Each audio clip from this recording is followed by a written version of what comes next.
मेरे सुकून आप लोग का स्वागत है जी आप सभी का यूट्यूब चैनल साहिल संघर्ष स्टडी में जी। आप लोग स्वस्थ होंगे, मस्त होंगे जी, अपना 100% देकर आप लोग तैयारी कर रहे होंगे जी।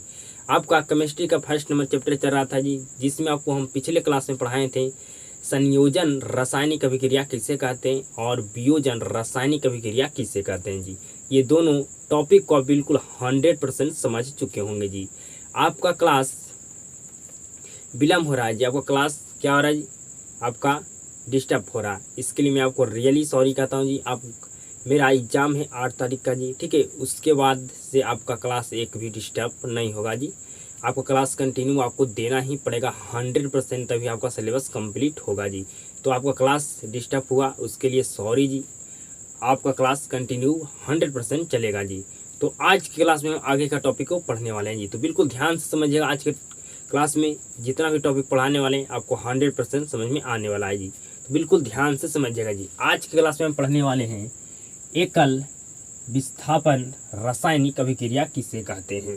क्या पढ़ने वाले हैं जी, इसे हम विस्थापन रासायनिक अभिक्रिया भी कह सकते हैं या एकल विस्थापन रासायनिक अभिक्रिया किसे कहते हैं जी, ठीक है। तो बिल्कुल ध्यान से समझिएगा जी, बिल्कुल ध्यान से समझिएगा जी। देखिए यहाँ पर कॉपर आपका SO4 मतलब सल्फेट, ठीक है जी, कॉपर सल्फेट है, ठीक है। साथ में आपका Fe मतलब आयरन है जी। ये दोनों मिलकर आपका बना FeSO4 मतलब आयरन सल्फेट प्लस में आपका कॉपर बना जी, ठीक है जी। तो बिल्कुल ध्यान से समझिएगा जी। यहाँ पर आपका आयरन Fe जो आपका था जो अधिक क्रियाशील आपका तत्व था जी, ठीक है। और Cu यहाँ पर आपका कम क्रियाशील तत्व था जी, ठीक है। तो क्या किया, ये SO4 आ गया आपका Fe के पास, क्योंकि इसका क्षमता अधिक है, इसका क्षमता कम है जी। अगर आपको हम समझाना चाहें कुछ एग्जाम्पल लेकर तो समझिएगा। दो दोस्त था, कितना दोस्त था जी, A दोस्त था एक B दोस्त था, ठीक है जी। A और B दोस्त था जी, ठीक है जी। ये दोनों क्या थे जी, दोस्त थे। एक लड़की था, ठीक है जी, क्या था जी, एक गर्ल था। तो AB का बिल्कुल जबरदस्त एक दोस्ती था जी, ठीक है जी। तो यहाँ पर बिल्कुल ध्यान से समझिएगा जी। यहाँ पर इसका क्षमता इससे अधिक था जी, ठीक है जी। इसका जो क्षमता था B का जो A से अधिक था जी।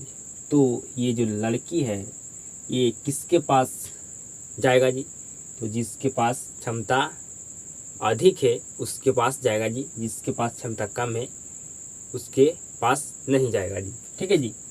तो A और B था जी, ठीक है, प्लस में आपका C। तो ये दोनों से आपका क्या किया जी, आपका बन गया यहाँ पर BC प्लस आपका A, मतलब A आपका अकेले हो गया जी, ठीक है। क्योंकि ये इसका दोस्त था जो क्या किया जी, इसको साथ नहीं दिया, इसका साथ छोड़ दिया जी, ठीक है जी। क्योंकि ये इसके से इसका क्षमता अधिक था तो इसके पास ये चला गया जी, ठीक है। इसका क्षमता इससे अधिक था तो ये क्या किया जी, ये गया नहीं जी, ये इसको अपने साथ लेकर आ गया जी, ठीक है जी। क्योंकि यहाँ पर आपका क्षमता A का कम था, B का क्षमता अधिक था, ठीक है जी। या आप इस तरह से भी समझ सकते हैं, ये दोनों में से इसका क्षमता अधिक है, इसका क्षमता कम है जी, ठीक है जी। तो अगर इसको लाना चाहेगा तो कौन लेकर आएगा जी, B लेकर आएगा, A तो लेकर आएगा नहीं जी, ठीक है जी। मतलब आपको किसी तरह से आपको समझ लेना है जी, ठीक है। यहाँ पर A और B दो व्यक्ति है, इस तरह से आप समझिए। जो B व्यक्ति की क्षमता अधिक है, A व्यक्ति की क्षमता कम है जी, ठीक है जी। और यहाँ पर एक C व्यक्ति है, ऐसे समझिए।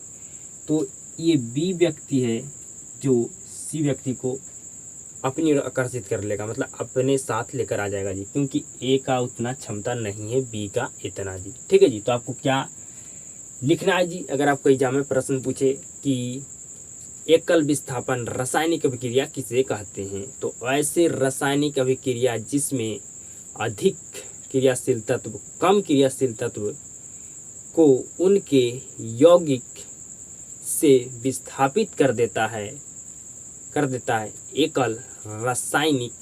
एकल विस्थापन रासायनिक अभिक्रिया कहलाते हैं। याद हो गया जी। अब 100% समझिएगा जी। क्या लिखना है जी? वैसे रासायनिक अभिक्रिया जिसमें अधिक क्रियाशील तत्व कम क्रियाशील तत्व को उनके यौगिक से विस्थापित कर देता है, एकल विस्थापन रासायनिक अभिक्रिया कहलाता है जी। ठीक है जी। 100% आपको समझ में आ चुका होगा जी।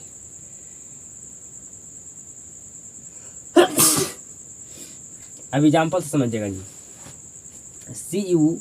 CuSO4 मतलब यहाँ पर Cu के पास SO4 है, मतलब आपका सल्फेट है जी। प्लस में आपका क्या है जी? Zn मतलब जिंक है। ठीक है जी। तो ये दोनों से मिलकर आपका बना ZnSO4 प्लस Cu जी। ठीक है जी। यहाँ पर आपका जो तत्व Zn है मतलब जिंक, जो आपका कॉपर से अधिक क्रियाशील है जी। ठीक है जी। मतलब आपको हम समझाएं कि यहाँ पर समझिए कि ये दोनों व्यक्ति है जी। ठीक है जी। इसका पावर कितना कम है, इसका पावर क्या है जी? अधिक है। ठीक है जी। तो इस SO4 व्यक्ति यहाँ पर है। ठीक है जी। तो आपको समझा रहे हैं जी, आपको समझाने का प्रयास कर रहा हूँ कि आपको किसी तरह से समझ में आ जाएगा जी। ठीक है। तो ये जो Zn व्यक्ति है जो Cu को अपनी ओर तो 100% साथ लेकर चलाएगा जी, क्योंकि यहाँ पर Cu का जो क्षमता है, पावर है, वो आपका Zn से कम है जी। ठीक है जी। तो यहाँ पर आपका Zn के साथ हो गया SO4। ठीक है जी। मतलब जिंक सल्फेट प्लस में आपका अकेला हो गया कॉपर, क्योंकि इसका क्षमता क्या है जी? कम है Zn से जी। ठीक है जी। आपको मैं अपना लैंग्वेज में समझाया जी। अगर मैं आपको केमिस्ट्री की भाषा में समझाऊँ, ठीक है जी, विस्थापित मतलब होता है क्या जी? अलग कर देना। क्या करना जी? बांट देना। ठीक है। अगर मैं अगला एग्जाम्पल आपको समझाऊँ, ठीक है जी, यहाँ पर एक यौगिक है। ठीक है जी, आपका CuSO4 और यहाँ पर Zn। ठीक है जी। ये दोनों आपका है। ठीक है। तो इससे आपका मिलकर बना ZnSO4 प्लस Cu। यहाँ पर Zn कुछ ये जो Zn है जो अधिक क्रियाशील तत्व है जी आपका Cu के तुलना में जी। ठीक है जी। तो 100% कि Cu के ये जो आपका तत्व है Zn ये हटाएगा और SO4 के साथ कौन आएगा? किसके साथ जाएगा जी? तो Zn के पास जाएगा और Cu आपका अलग हो जाएगा, मतलब कॉपर जी। ठीक है जी। अगर मैं आपको अगला एग्जाम्पल कहूँ तो आप इसको इस तरह से लिख सकते हैं जी। लिख सकते हैं AgSO4 प्लस में आपका Cu जी। ये बिल्कुल 100% गलत है जी। ठीक है जी। क्यों गलत है जी? क्योंकि आपका क्रियाशील तत्व जो आपका है ये आपका Ag यहाँ पर क्या है जी? Ag आपका चांदी है। इससे आपका जो तत्व है, ये तत्व है Ag, इससे अधिक क्रियाशील है आपका Cu मतलब कॉपर जी। तो अगर आप इस तरह से लिखते हैं तो आपका गलत हो जाएगा जी। ठीक है जी। ये दोनों मिलकर कभी ऐसा नहीं बन सकता है। ठीक है जी। अब आपको मन में सवाल उठता होगा कि हम कैसे पहचानें कि कौन सा तत्व किससे अधिक क्रियाशील है जी। तो बिल्कुल ध्यान से समझिएगा जी। ठीक है जी। ये सबसे अधिक कौन सा क्रियाशील तत्व है जी, तो बिल्कुल ध्यान से समझिएगा जी। सबसे पहले आपका आता है के मतलब होता है पोटेशियम। ठीक है जी। फिर Na मतलब सोडियम, Mg मैग्नीशियम, Al मतलब एल्युमिनियम। ठीक है। Zn 100% जानते हैं जिंक। उसके बाद आता है Fe मतलब आयरन, Cu कॉपर, Hg पारा, Ag मतलब चांदी, Au मतलब सोना जी। ठीक है। सबसे अधिक क्रियाशील तत्व आपका कौन है जी? तो आपका कौन है जी? पोटेशियम। उसके बाद आपका Na मतलब सोडियम, फिर आपका Mg, फिर उसके बाद Al, फिर Zn, फिर Fe, फिर Cu, फिर Hg, फिर उसके बाद है Ag, फिर उसके बाद है आपका Au जी। ठीक है जी। तो यहाँ पर आपका Ag है जो इससे अधिक क्रियाशील तत्व कौन है जी? तो आपका Cu है जी, क्योंकि Cu आपका पहले है। ठीक है। Cu आपका है आपका Ag से अधिक क्रियाशील तत्व जी। तो आप इस तरह से लिखिएगा तो आपका गलत हो जाएगा जी। ठीक है जी। तो आप 100% समझ में आपको आ चुका होगा जी एकल विस्थापन रासायनिक अभिक्रिया किसे कहते हैं जी। ठीक है जी। और आप ये भी समझ चुके होंगे कि कौन सा तत्व सबसे अधिक क्रियाशील तत्व है जी। ठीक है जी। तो सबसे अधिक क्रियाशील तत्व आपका है जो आपको बताए हैं ये 10 ठो जो आपके इम्पोर्टेंट है जी। सबसे अधिक क्रियाशील तत्व कौन सा है जी? तो आपका पोटेशियम सबसे पहले आता है जी। उसके बाद आपका आता है क्या जी?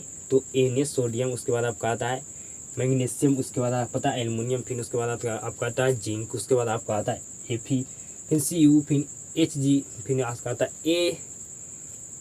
उसके बाद आता है AU जी। ठीक है, समझ में आपको आ चुका होगा जी। अगला हम रासायनिक अभिक्रिया पढ़ने वाले हैं जिसका नाम है जी द्विविस्थापन रासायनिक अभिक्रिया। ठीक है जी, बिल्कुल ध्यान से समझिएगा।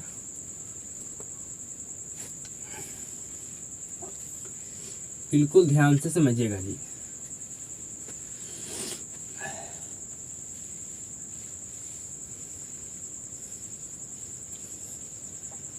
क्या पढ़ने वाले हैं? पढ़ने वाले हैं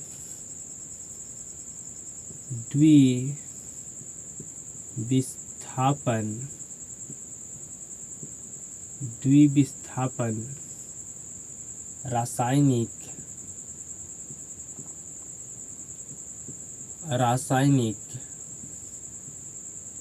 अभिक्रिया किसे कहते हैं? अभिक्रिया किसे कहते हैं? किसे कहते हैं? सॉरी जी, किसे कहते हैं? बिल्कुल ध्यान से समझिएगा जी।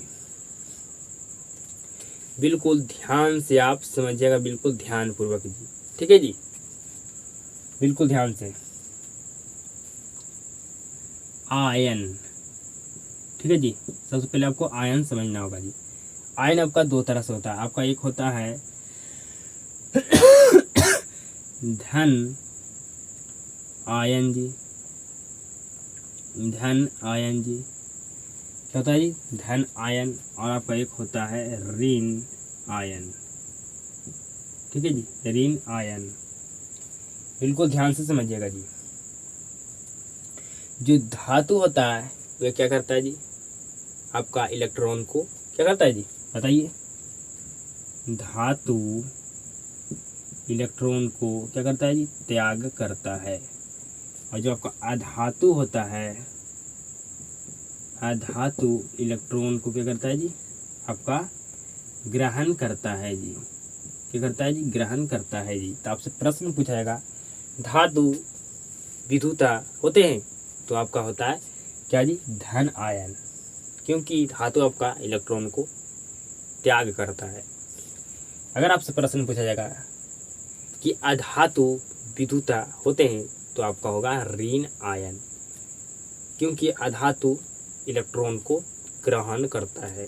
ठीक है जी, तो आपको 100% समझ में आ चुका होगा जी। अगर हम आयन की अगर आप चर्चा करें, कहीं अगर हम नाम लें तो क्या आप समझ जाइएगा जी? बिल्कुल 100% आपको समझ में आ जाएगा जी। ठीक है जी, तो बिल्कुल ध्यान से समझिएगा आप। अब आपको द्विविस्थापन रासायनिक अभिक्रिया किसे कहते हैं आपको 100% समझ में आएगा जी। लिखिए, लिखेंगे इस प्रश्न का उत्तर। आयनों के आयनों के आयनों के आयनों के आदान प्रदान, आयनों के आदान प्रदान, आयनों के आदान प्रदान से होने वाली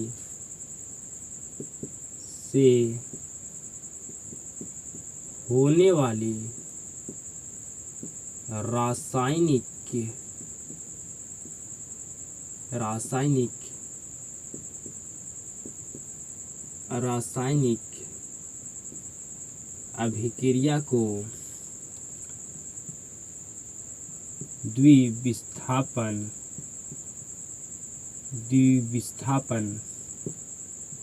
रासायनिक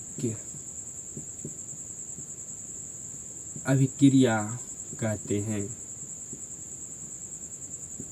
रासायनिक अभिक्रिया कहते हैं।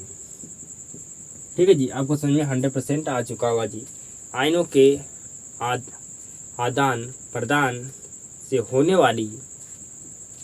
वाली रासायनिक अभिक्रिया को द्विविस्थापन रासायनिक अभिक्रिया कहते हैं जी। आप समझिएगा एग्जाम्पल से, जैसे HCl प्लस में आपका NaOH, ठीक है जी, इस पर आपका निगेटिव चार्ज है जी, इस पर आपका पॉजिटिव चार्ज है जी, ठीक है जी, इस पर आपका पॉजिटिव चार्ज है, इस पर निगेटिव चार्ज है, ठीक है जी। तो आपका NaCl प्लस आपका H2O आपका बना जी, ठीक है जी। तो आपका नाइट्रोजन के साथ चला गया आपका Cl मतलब क्लोरीन, और